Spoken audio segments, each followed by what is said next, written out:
جو 70-80 علماء فارغ ہو رہے ہیں ان سے میری گزارش ہوگی کہ آپ غور کر لیں کہ نوح علیہ السلام آدم علیہ السلام سے وحی کی ابتدا ہے، لیکن آدم کا ذکر بھی نہیں ہے، شیش کا ذکر نہیں ہے، کسی بھی نبی کا ذکر نہیں ہے۔ نوح علیہ السلام کا ذکر جو کیا جا رہا ہے اس کی بنیادی وجہ کیا ہے؟ تو بات سمجھو، انا اوحینا الیک وحیا کائنا توزی بہ کما اوذی نوح علیہ السلام۔ پیارے محمد، جو وحی آپ پر آ رہی ہے اس وحی کے نتیجے میں، اس کی پاداش میں آپ کو ان اذیتوں کا سامنا کرنا پڑے گا جن اذیتوں کا سامنا نوح کو کرنا پڑا۔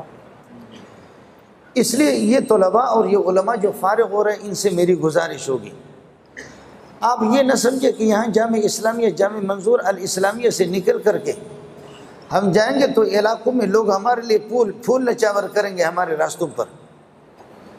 یہ بھی ہو سکتا ہے کہ راستہ آپ کے لیے ہموار ہو، اور یہ بھی ہو سکتا ہے کہ آپ کا گریبان پکڑ کر یا داڑھی پکڑ کر کے چہرے پر کوئی تھوکے، لیکن اس کے لیے آپ کو ذہنی طور پر تیار رہنا ہوگا۔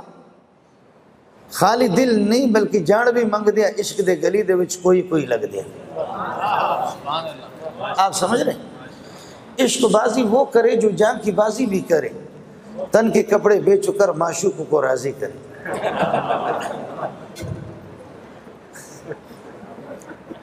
ہمارے بلوچی میں حضرت اگر اجازت دے دے تو ایک اور کہاوت ہے بلوچوں کے۔ بلوچ کہتے ہیں کہ کتا جب ہڈی کھائے تو دیکھ لے کہ موٹی نہ ہو، پھنس نہ جائے،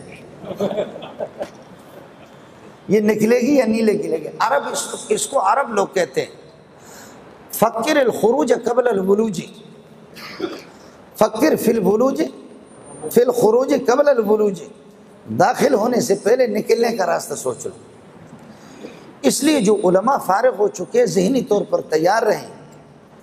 یہ بھی ہو سکتا ہے کہ آپ کو علامہ فہامہ کہا جائے، اور یہ بھی ہو سکتا ہے کہ داڑھی پکڑ کر کے چہرے پر کوئی تھوکے، لیکن جس کے چہرے پر داڑھی پکڑ کر کے تھوکا جائے گا اس کا مرتبہ پھول والوں سے اونچا ہوگا۔ جس کی داڑھی پکڑ کر کے اس کے چہرے پر تھوکا جائے گا، لیکن آپ کے لیے مسئلہ یہ ہے کہ آپ یہ اس کے لیے راضی رہیں گے لطف سجن دم پہ دم۔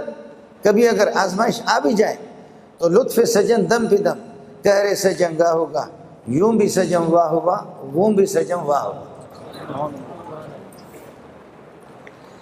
اس وجہ سے نوح علیہ السلام سے جہاد کی ابتدا ہوئی ہے۔ تو آدم علیہ السلام اور دیگر انبیاء کا ذکر نہیں کہ اس درمیان میں ایک بڑی تعداد انبیاء کے گزر چکی ہے۔ ذکر نوح علیہ السلام سے جہاد باللسان کی ابتدا ہوئی ہے، اور جہاد باللسان اور جہاد بالسنان، تیر سے اور تلوار سے جہاد اور زبان سے ڈبل، یہ موسیٰ علیہ السلام سے لے کر پیارے محمد تک تینوں جماعتیں میں نے آپ کو بتائی ہے۔ خیر، طلباء سے میری گزارش یہ ہے، میں جہاں پڑھاتا ہوں تو اپنے ساتھیوں کو کہتا ہوں کہ راتوں کو اٹھ کر کے دعا کرو، ربنا ولا تحملنا ما لا طاقت لنا به واعف عنا واغفر لنا۔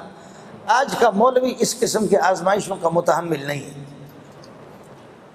آج کا ملا اس قسم کی آزمائش اور اس قسم کی اذیتوں کا سامنا نہیں کر سکتا۔ پیر سیف اللہ خالد کے قصے میں سنتا ہوں، اس کو آپ موجودہ آدمی نہ سمجھے، وہ بھی پرانے لوگوں میں سے۔ موجودہ جو لشپش قسم کے جو ملا ہیں ان کے لیے مسئلہ مشکل ہے۔ میسج ٹی وی کے چینل کو سبسکرائب کیجیے اور امن کے پیغام کو پھیلانے میں ہماری مدد کیجیے۔ ویڈیو کے نیچے سبسکرائب کے بٹن پر کلک کریں اور میسج ٹی وی چینل کے سبسکرائبر بنیں۔ سبسکرائب کرنے کے بعد بیل کے آئیکن پر کلک کیجیے تاکہ ہر نئی ویڈیو کی نوٹیفیکیشن براہ راست آپ کو مل جائے۔ اس ویڈیو کو تھمز اپ کا بٹن دبا کر لائک کیجیے اور اپنی فیس بک وال اور ٹویٹر پر شیئر کیجیے۔ آپ کا اپنا میسج ٹی وی۔